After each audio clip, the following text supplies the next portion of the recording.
Hi everyone, I am beyond thrilled to be hosting a chat today with Logan, the fabulous creator behind the precious possum Lenormand, along with the black salt Lenormand, the pink sugar Lenormand, and right now on Kickstarter, Logan also has the fabulous black salt tarot. I am beyond thrilled to be chatting with them. Their creations are just incredible and lovely, and I cannot wait to find more about the creative process. So let me just send an intro. Okay, there we go. And yeah, this will be great. Oh, yay! So exciting. Hi, Logan. So Hi, nice to meet you face to face, you or too. what? For that. How's your day going? It's good. It's good. I just came in from some impromptu gardening, so Ooh, that sounds it was lovely. nice. It's a little warm. Yeah, we still have a ton of snow here in Nova Scotia. It's yeah, I'm just so ready for spring to actually show up. Like we've had a few days that have been like flirting with warmer temperatures, but it's a bit ridiculous. Like I just want the snow to be gone and for us to have warm I weather. think So I wore that's spring reasonable. yesterday so that it would, bring some of it in. Yeah. Yeah, exactly. So I thought maybe we could start by, I want to get into all of your decks. I have the precious possum here, and you also have the black salt Lenormand, the pink sugar Lenormand, and the black salt tarot, which is currently on Kickstarter. So let's start with the black salt tarot, if that works for you. I would be happy to.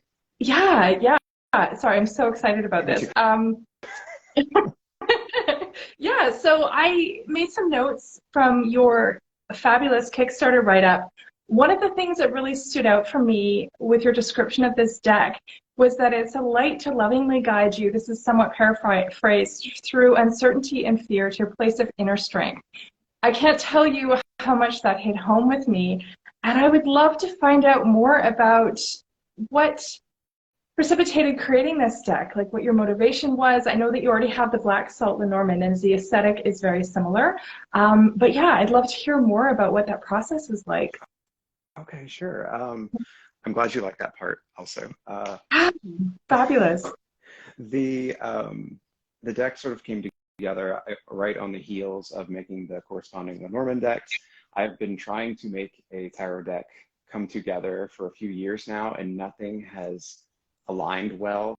Yeah, I've run into various like creative burnout or mistakes on my end that would make something unprintable, and also just trying to find the right inspiration.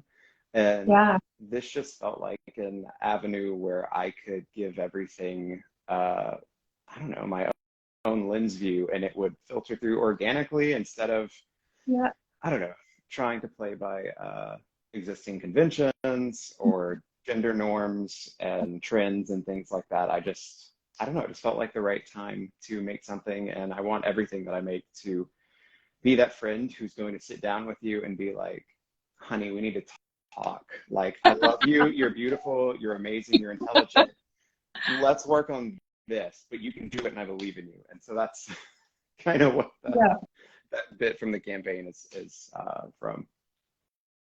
Oh, I love that so much. And I know that you mentioned here in the write-up that, yeah, it's vibrant, playful, magical, and festive. And it's also, you mentioned something, I didn't make a note of it, but it was like something that's warm and comforting, but also will be straight up with you. And I love that so much. That was the kind of impression that I got from it because like the illustrations, I love that you have pips for the minor arcana. I love exploring tarot in that way. I know that it's based on the RWS, but that you've also taken your own spin on it, which is so lovely. And I love also you'd mentioned moving away from gender norms because the RWS is very gendered.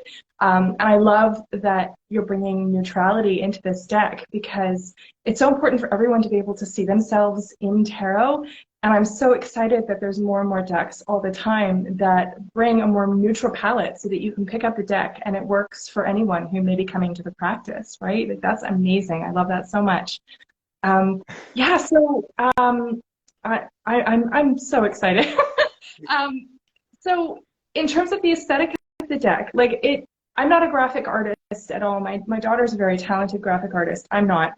So I'm always in awe of creators coming to this project and just figuring out something that is unique and different from what's come before, because there are so many tarot decks out there. So yeah, and yours has a very distinct aesthetic. So what gave you that creative spark to come up with the kind of through line and overarching theme for this? I think it's a huge nerd, a huge love for nerdiness, and whether that's video games, fantasy novels, anime, manga. Yeah. One of the things I'm super excited about, if I can show Yeah. off, I wish I had a standard tarot card here with me so I could show you for size, but these are a bit more narrow. Oh, I love that so much. And I don't know how well it picks up on here. That is fabulous. The Uh, holographic finish that you have is just stunning. It's gorgeous. Oh my goodness. so I was just really, I don't know. Yeah, the aesthetic for me, I guess, is like if you took uh, the magical girl genre, like Sailor Moon, Cardcaptor Sakura, those kind of things, and gave it like a little bit of a playful, dark occult twist. Yes, I love that. If that appeals to some people, then I'm fabulously excited about it. Yeah.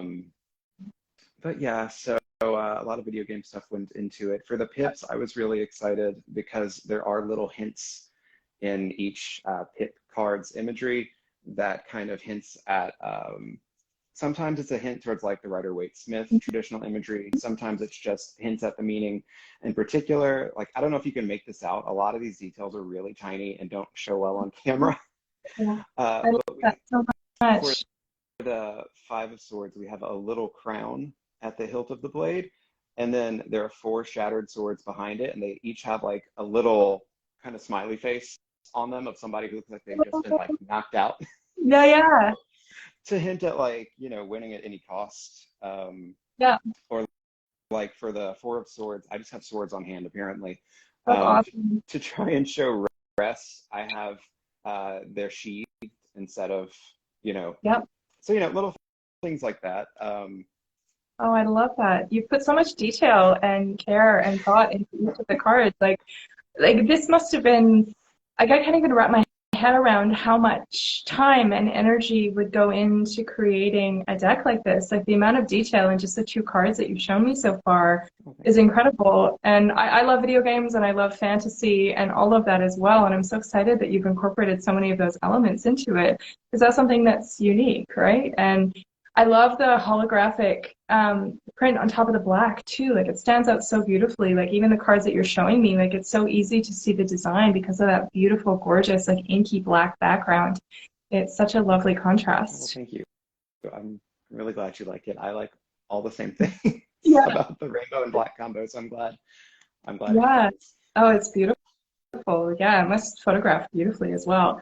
And I love that it's a little narrower too. Like it kind of sets it apart from a standard tarot deck. Like it's this beautiful, like elongated aesthetic, which is so lovely. It reminds me of the Cardcaptor Sakura, like playing card sets you could find and what they look like in the cartoon and all, but it also is to help people with small hands. Yes. Because I have comically, like, my hands are very tiny. I have a friend and she is like, I think 5'1" and she's like itty bitty, and she's like, your hands aren't that tiny. We held them up. We have the same size hand. And I'm like 5'8". And so all these decks that are really beautiful, like I can, and standard size, if it's 350 GSM, which most indie decks bounce between that and the 400, I can barely get my hand around it to shuffle it comfortably.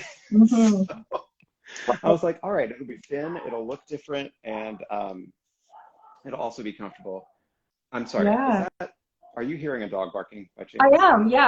I have a dog of my own. He may make an appearance at some point, so I apologize in advance. It's his little Chihuahua Terrier mix, and what he lacks in size, he makes up for in volume. So he's usually pretty good when I'm on conversations, but this is my apology in advance because that could very well be it for me as well. But I can still hear you very clearly. There's no problem at all. Let me try to close the door again. Just Sure. quick, 1 second. Sure, yeah, that's no problem.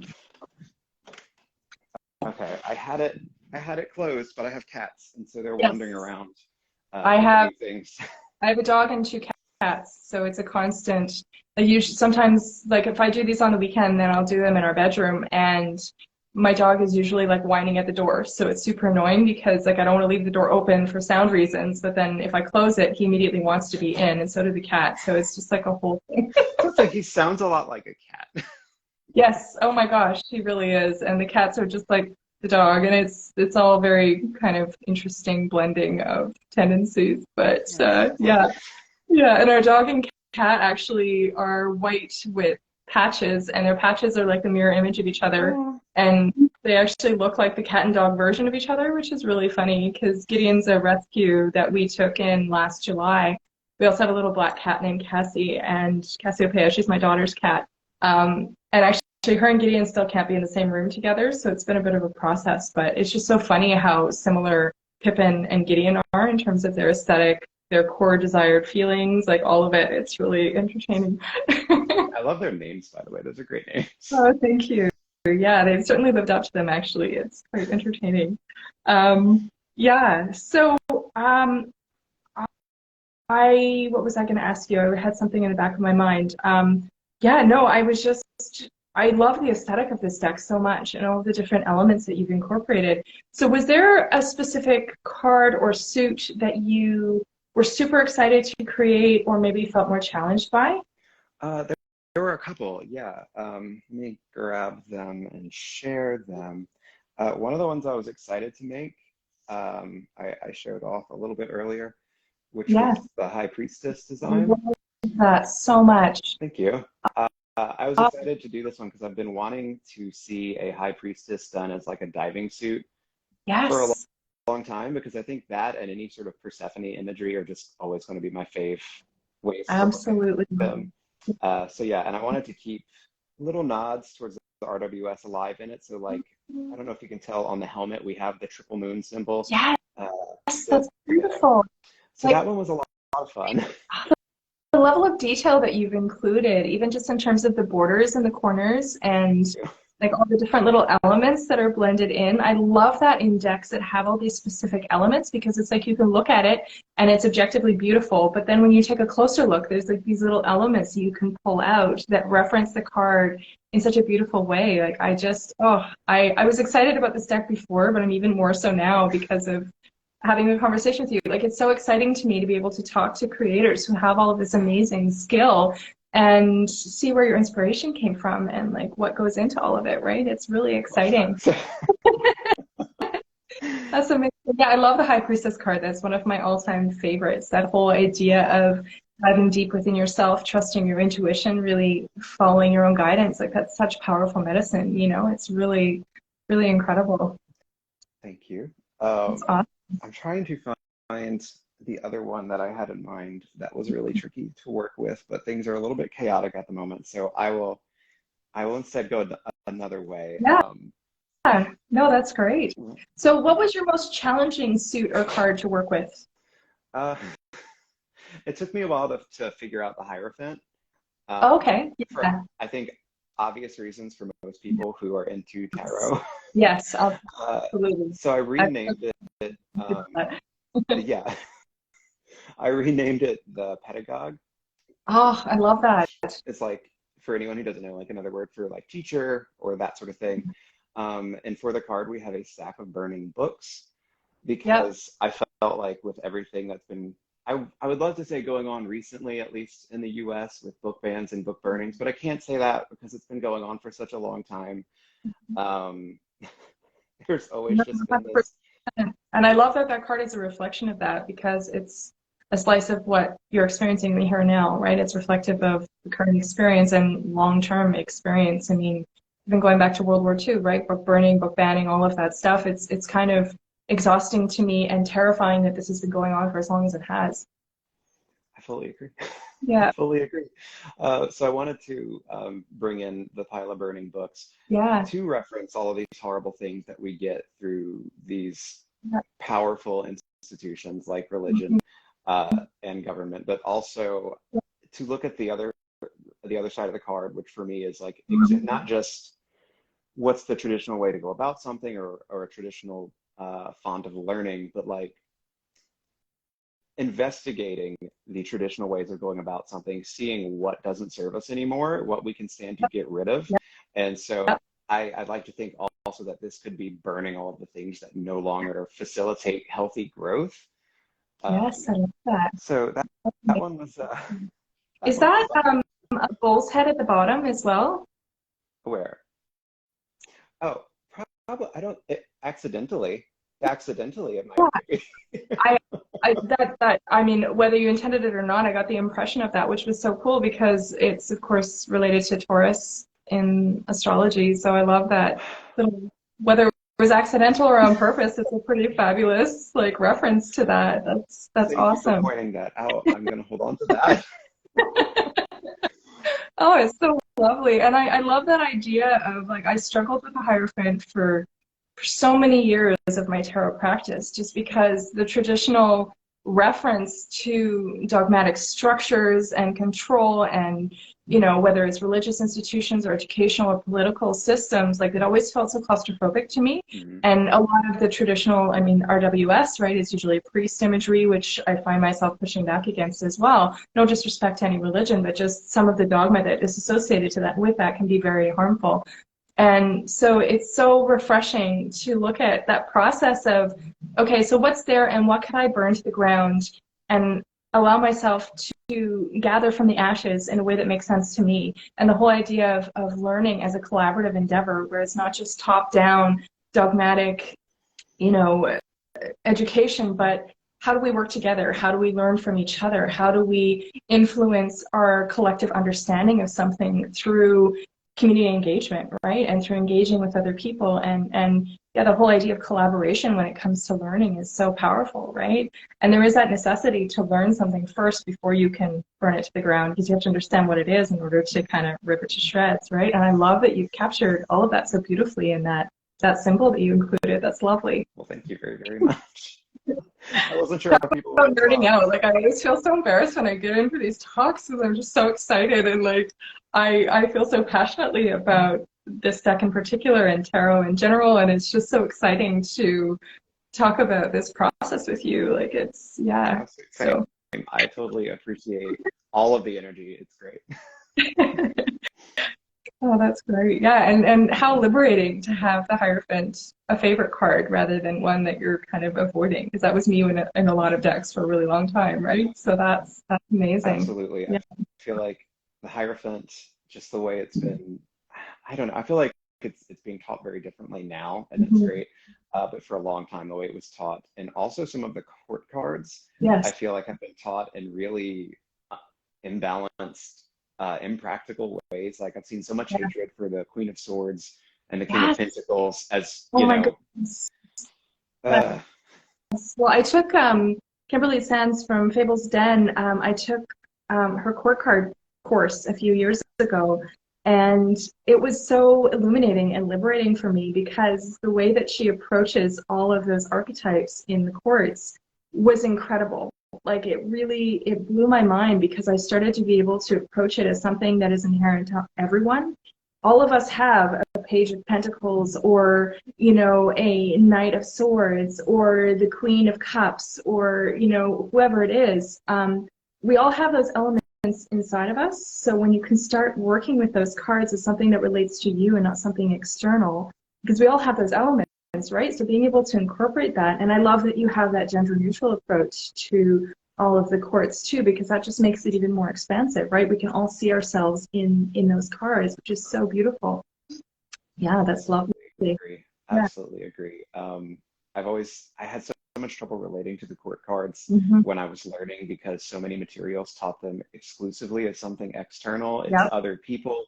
And if you're doing a reading specifically about situations that involve other people, I could see that. I can see them showing up in that capacity sometimes. But as far as like being a rule, Hmm. absolutely not. Like Yeah. it's all about you or the seeker, Hmm. you know?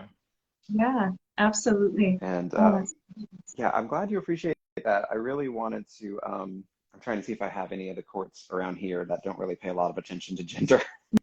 Uh, yeah, no, there's some in the amazing. deck, and I thought it would be easier for people who are using the deck to keep the classic titles as opposed to Yeah. retitling them and changing the imagery because I have a really hard time keeping track whenever the titles get changed sometimes. Yes. Um, Yeah.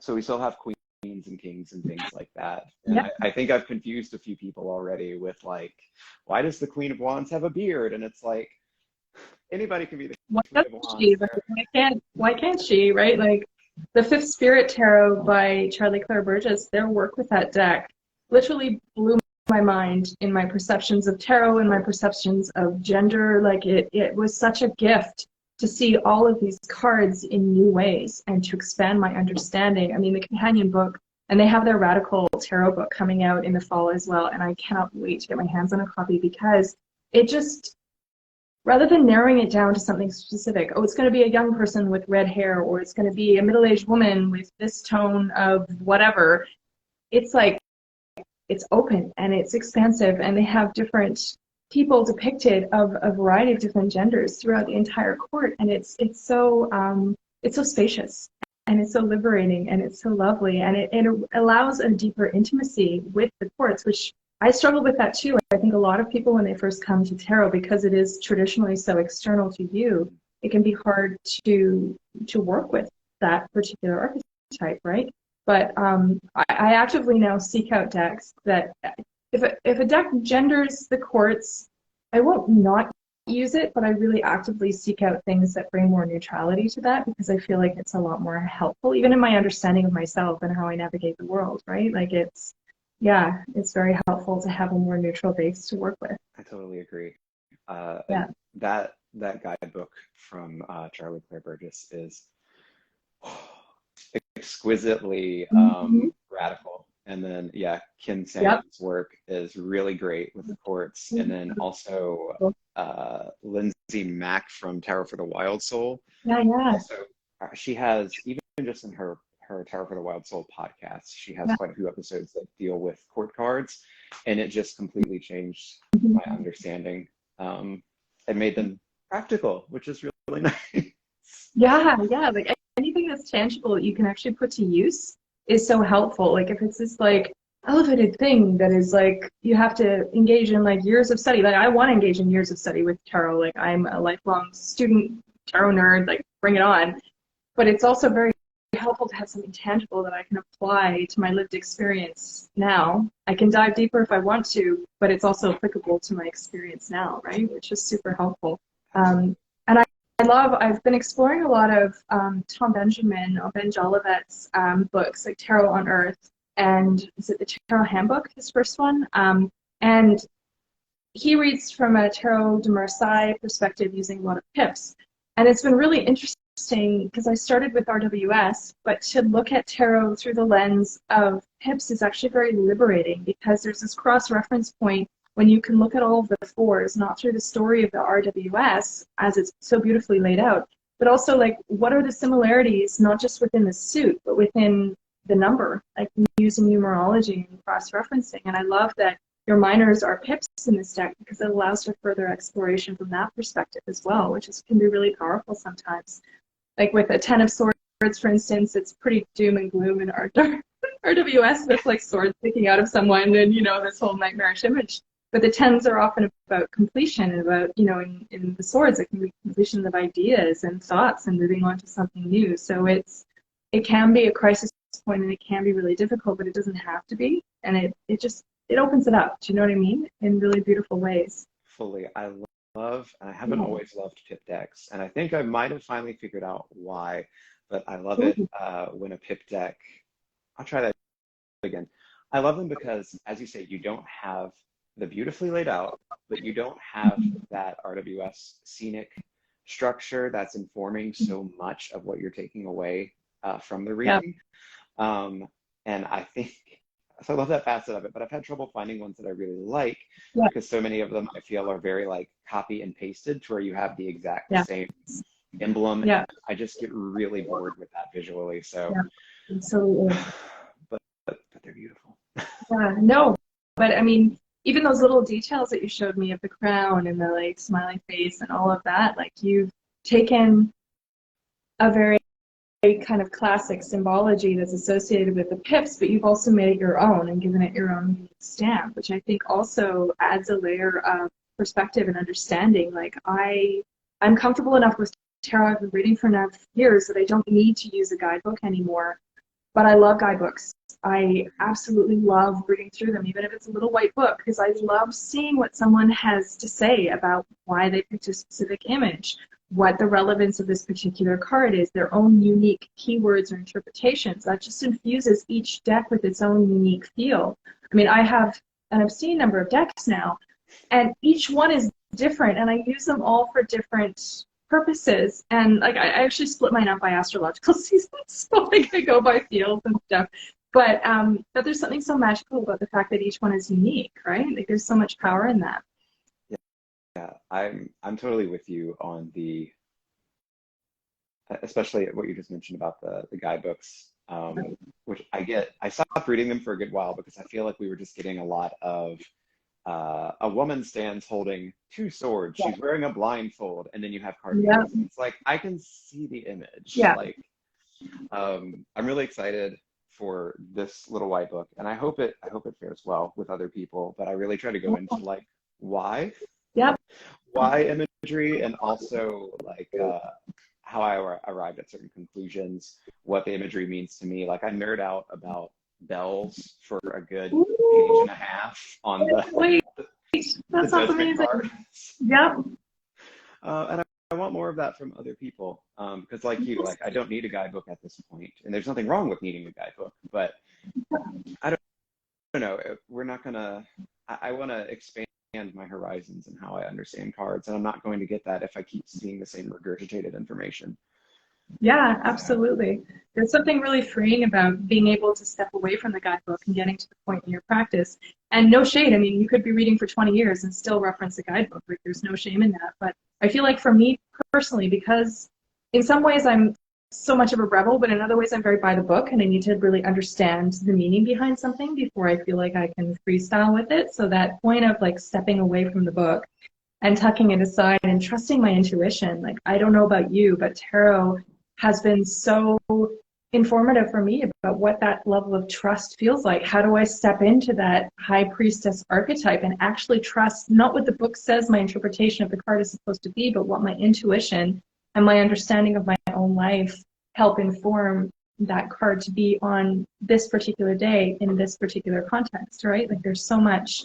And then I'll read like a single line from a random little white book that comes with a tarot deck that maybe I hadn't looked at in a while, and it will completely transform my practice. Like I'm not even joking, like that one line can make all the difference, and I live for those moments because it's so exciting. It's 78 cards, right? I mean, it's 78 cards that are printed on pieces of paper, and they have the meaning that we give them. And it could all be the same. Like my partner, I love him to bits, but if he ever read tarot, which he probably wouldn't, he's very creative, but he's also very logical. So he'd have like one deck, and that would be all he would need. And he kind of like shakes his head at my growing collection. But I say to him, like, each deck and each card has something else, something different to give me, right? It has a different interpretation, it has a different insight. And that's so powerful, right? Like it's such a gift to have access to that, right? And access to somebody's thoughts about like, what were you thinking when you put together your Hierophant card? What were you thinking when you put together the High Priestess card, right? Like, yeah, absolutely. I was looking at this one too.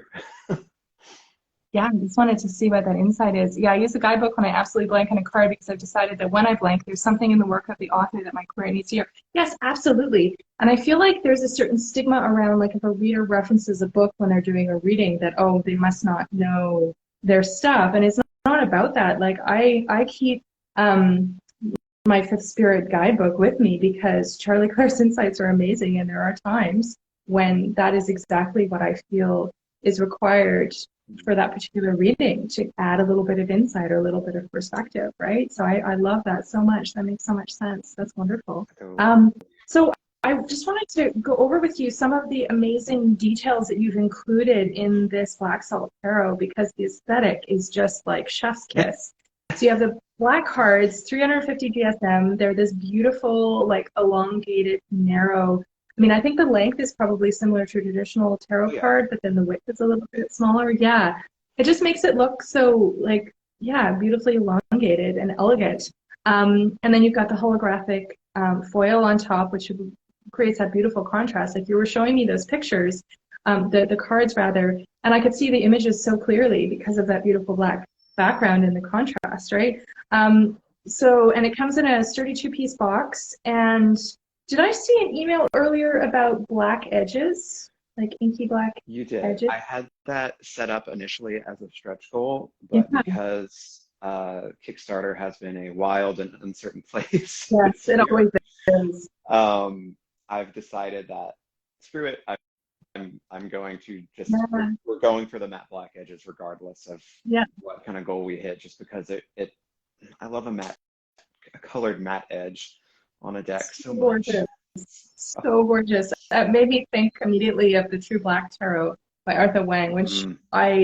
the aesthetic on that deck is just, but it's about the fronts and backs of the cards, but those black edges just like finish it off so beautifully. Yeah, and you are absolutely too good to the people. 100% agree with that. 100%. Yeah, and so let me see here. Oh yeah, and the Minor Arcana also has the Roman numeral references on the cards as well, Yes, right? because when I was making the prototype, I totally forgot to add those in, and my friend was like, "You know what's going to confuse people?" And I was, "You're right. That is totally going to confuse people." So yeah, my plan is to have like this one little star shape at the top of each card, and then have a Roman numeral at the bottom. Oh, that's beautiful. It's really helpful because often, like, I find when you get up to 7, 8, 9, 10 in the minor arcana, if that Roman numeral is there, it's a nice, quick little sheet. I don't have to count how many swords are there. I mean, I can count, but sometimes it's nice to just kind of have that right there, right, where you don't have to worry about it, which is that's so I don't lovely. want to give you Yeah. work. It's like I don't want to give you a guidebook. It's like when you get an oracle deck and we have all these different words and nothing is numbered and Yeah. the guidebook isn't alphabetized. I'm just like, Oh my goodness, yes. Yeah, I have decks like that and I love them, but they also drive me a little bit around the bend because, yeah, not being able to find something right away, like exactly when I need it, causes a bit of anxiety. Am I type A? Sometimes, yes. but you're very chill, so it's okay. It balances. Yeah, and I love the other element that I wanted to mention too is that you have an anti-scratch finish on the cards as well, which is such a luxe, lovely addition to preserving the deck and the cards, which is so lovely. Yeah.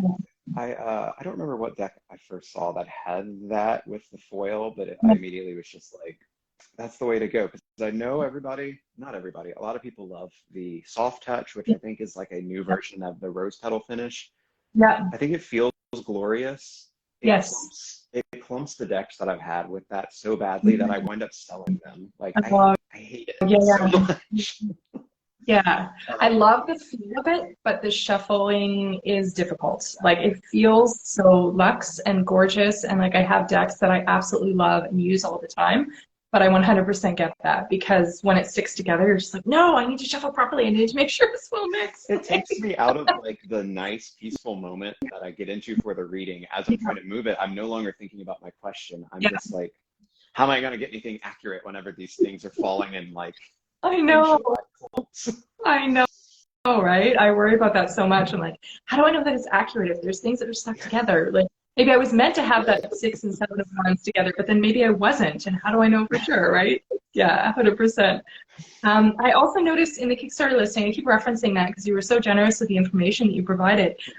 So as I understand it, it's a 100-page little white book and everything's good to go, right? Like Yes. once the Kickstarter is done, that's hugely impressive. I mean, I backed Kickstarters that everything is good to go, and I've backed Kickstarters where, you know, a portion of it's done and then, you know, the rest is finished after. But that's so lovely that it's like you're good to go. That's amazing. That's a lot of work that you've put in already.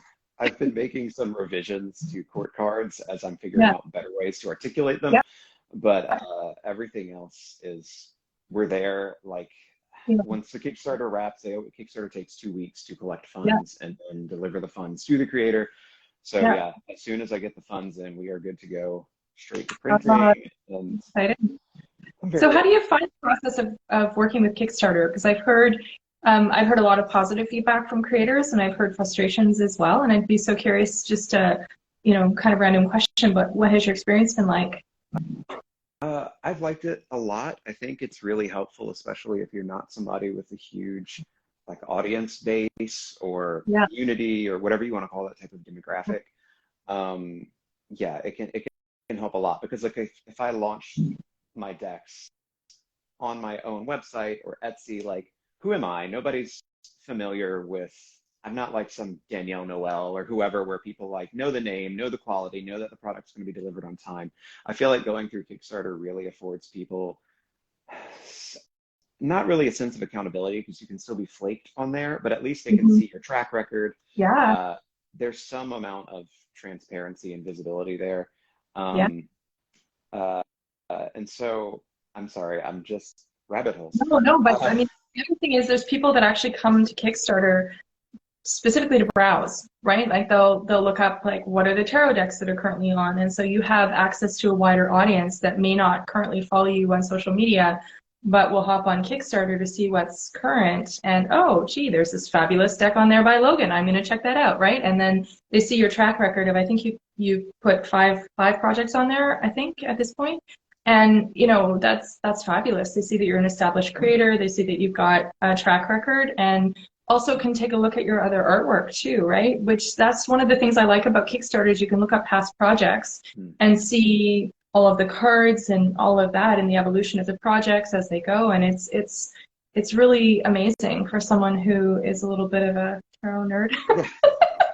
Is that me? no, I think that you nailed it. You nailed it. That's probably the most important aspect of Kickstarter is that discoverability Yeah. that you get from it. And it's also really nice because after you finish one project, whenever you launch something in the future, Hmm. um, they'll send an email to anybody who supported you in the past, being like, Hmm. hey, so and so's up to whatever, check it out.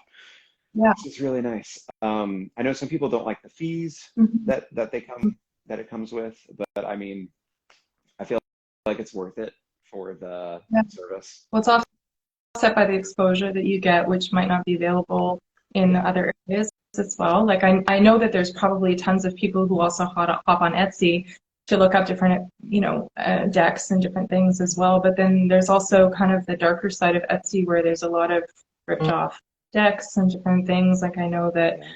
I've got friends in the community that have had issues with that. So I'm always like really cautious with Etsy just to make sure that I'm actually buying the deck from the creator and not someone who's pretending to be creator or whatever else. Like it's kind of, yeah. Whereas I feel like Kickstarter has more of an established, I mean, yeah, it's just it's a little different. You know that you're backing the project from the very beginning, and it's just kind of a different approach for sure. Yeah. Yeah, It's a yeah. it's a it's a great, wonderful tool. It's a wonderful platform, but it's also it's very taxing mentally whenever you're Mm-hmm. running a campaign because there are so many moving parts to keep Oh, track yeah, of. yeah, 100%. Sometimes I so far have had really good luck with Mm-hmm. backers being totally supportive and understanding, but occasionally you are sometimes faced with somebody who is not having a good day, Yes. and they want to share that with you. And Oh, so but I mean that can come anywhere, but it's definitely mentally draining. But if you can oh, stick with it, I feel yeah. like Yeah, it's worth it. absolutely. No, that's fantastic. Yeah. And I love too that with this campaign, you also have the ability to add on the precious possum or the black salt Lenormand and also the pink sugar Lenormand.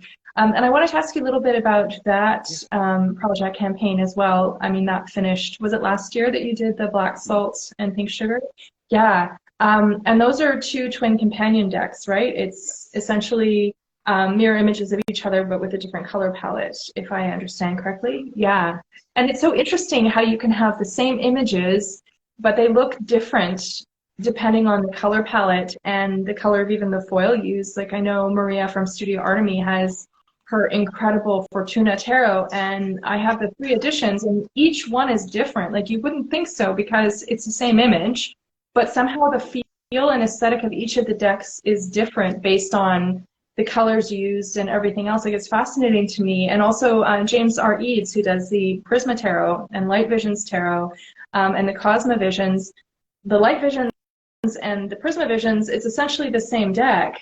However, they look and feel fundamentally different because when you're looking at something in kind of a maroon and cream tone, it's very different from when you're looking at it in color. And there's aspects of the illustrations that come out in one that don't in the other, or vice versa, right? And I find that so fascinating. So I'd love to hear what that process was like for you with having the two color palettes and figuring out what illustrations you were going to use for each of the Lenormand cards and like what that process was like. Oh, sure. I've always been a really big fan of the examples you mentioned are spot on. What always comes to my mind with that sort of thing is Patrick Valenza with the Deviant Moon Oh, yeah. decks, where there's like 90 different color editions. And Yeah. I think it's fascinating. I think they're Yeah. beautiful. I want all of them. I can't afford all of them, but I want all of them. Yeah. And so I've always wanted to dabble in something like that. I was trying to find like a Yeah. side by side. My decks are out of order right now, just to show along here. Yeah. But it started with the Pink Sugar deck because my partner and I decided to start watching the Sailor Moon anime from the beginning, like the Oh, 90s one. yeah. And so I was really inspired by the creator. Oh man, what's her name? Takeuchi. I'm so bad with pronunciation. I think it's Naoko Takeuchi. I probably butchering that, but I love her. I adore her work. I think she's brilliant. But she Oh, has in a lot of, especially in her manga, but even in the anime, there's like a lot of lace doily watercolor stuff going on in the background. oh, I I always, love that. I always found it super romantic and beautiful. And so Hmm. that's how the Pink Sugar deck started, which was the first of the two. And I don't know if you can tell, but there's like some subtle lace patterning in the Oh, background on the pink deck. So gorgeous. all of those have a different lace thing. I didn't want to copy and Really? paste anything. Wow, that's um, incredible. she's dedicated. But so after I finished working on the pink one, I was just like, I really want this one to have a sibling and to have somebody who maybe have another version that feels a bit more nighttime Yeah. or a bit more, I don't know, a bit more edgy, a bit more contrasty. And Yep. oh, I found side by side on accident. Fantastic. Oh, Um, beautiful. So then the pink sugar has gold rainbow. Oh, they both have gold rainbow foil, but they look different because of the background. It's so fascinating. it's hard to tell sometimes, but the pink Yeah. sugar has the gold rainbow and the black salt actually has a silver rainbow, but sometimes Oh, they okay. look Yeah, the yeah. same. Yeah. No, because I thought there was more of a gold in the pink and then the silver for the black, but I wasn't sure if, but then the rainbow kicked in and I wasn't sure if I was identifying that properly. But oh yeah, and the Prism Tarot, I love your Magical Girl inspo because I'm so inspired by that too. Yeah, the Prism Tarot is absolutely stunning I could also. I totally see love that. that deck. It's absolutely incredible. Yeah, and just so bright and joyful. And I love your decks that you've created, including the Precious Possum.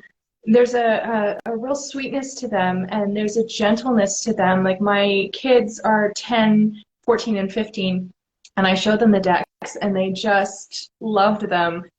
But as an adult, like it appeals to my inner child, but it also appeals to, I mean, it's been a rough few years, and I will take comfort where I can find it in my daily latte, in my card decks, and it's so lovely to have these things that are fully straight up. Like the cards don't mess around. Like sometimes the message that I get is the message that I need, whether I like it or not. But at the same time, it's just such a beautiful, gentle way of accessing your practice, right? I think I have a spam call coming in. I'm Oh, just okay. gonna I have was to call. wondering which of us that was.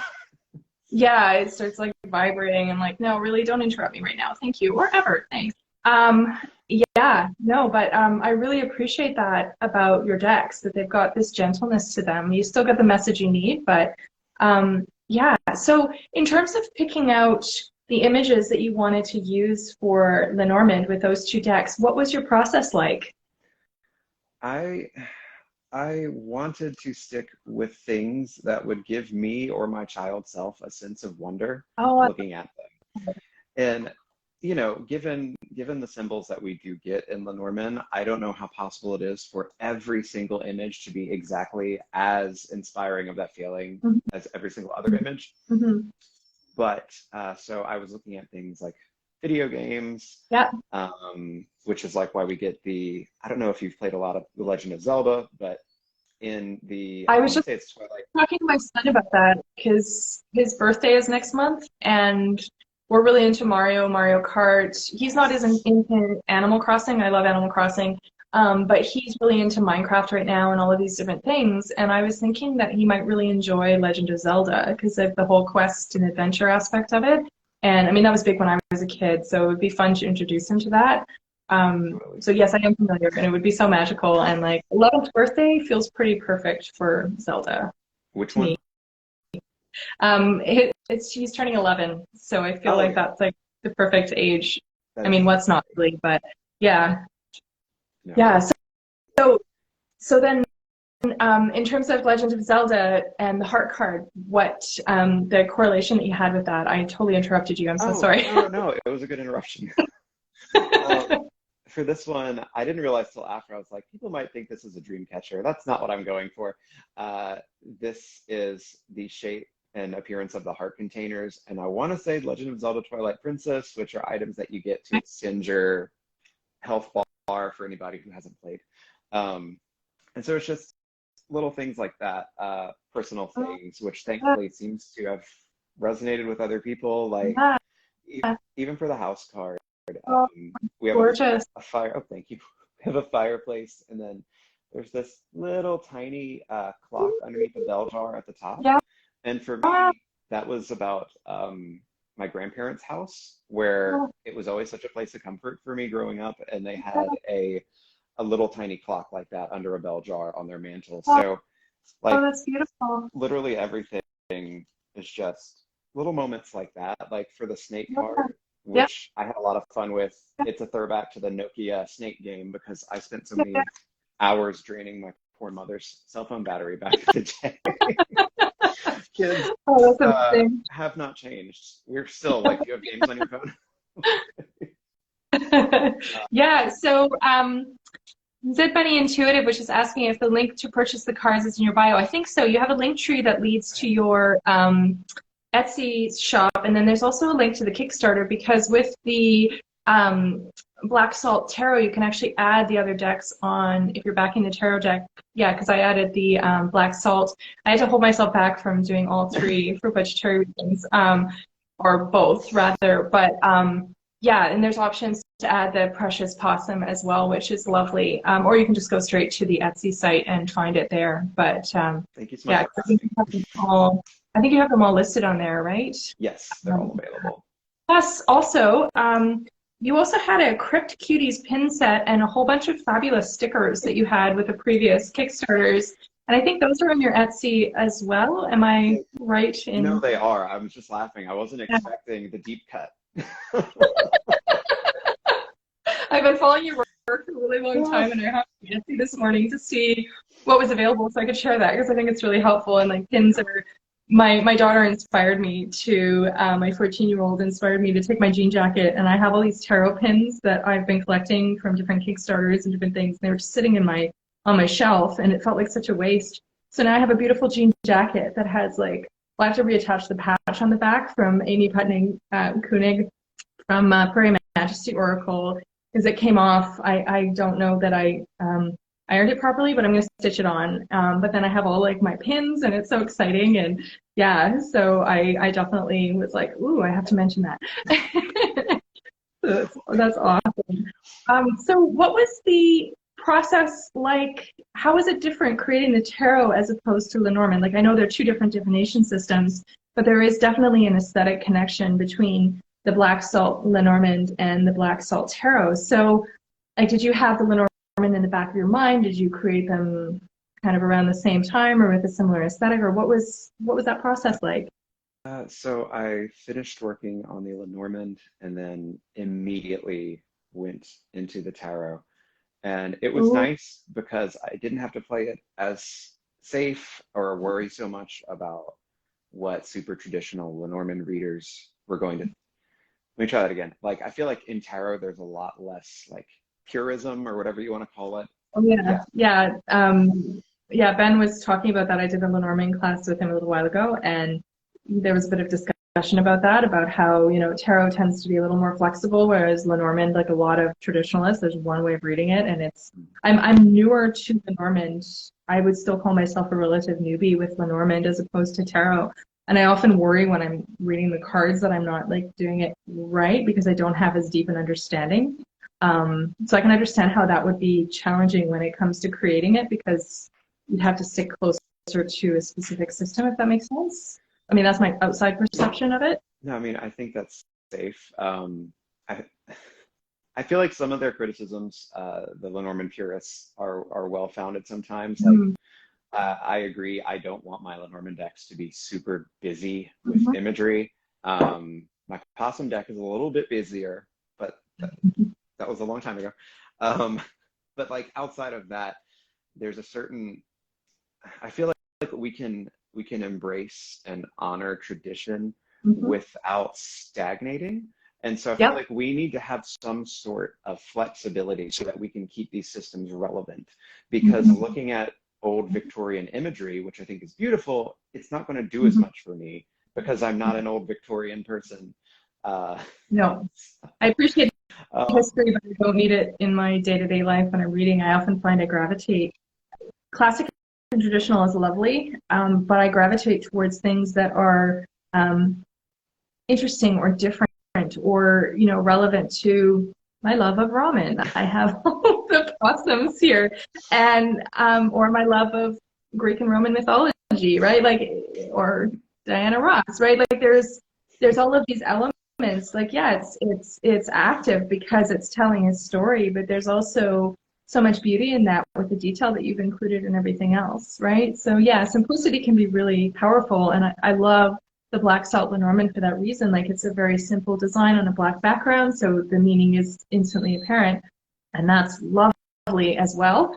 And it's also lovely to have something else that has a bit more detail, and you can kind of go on a little journey as you're looking at the card, right? So it's both, I think, are really fabulous. Yeah. Thank you. But, yeah, so I think, yeah, I agree with you. So yeah, going into the tarot from the Mm-hmm. Lenormand, that was nice to no longer have that to worry Mm-hmm. about.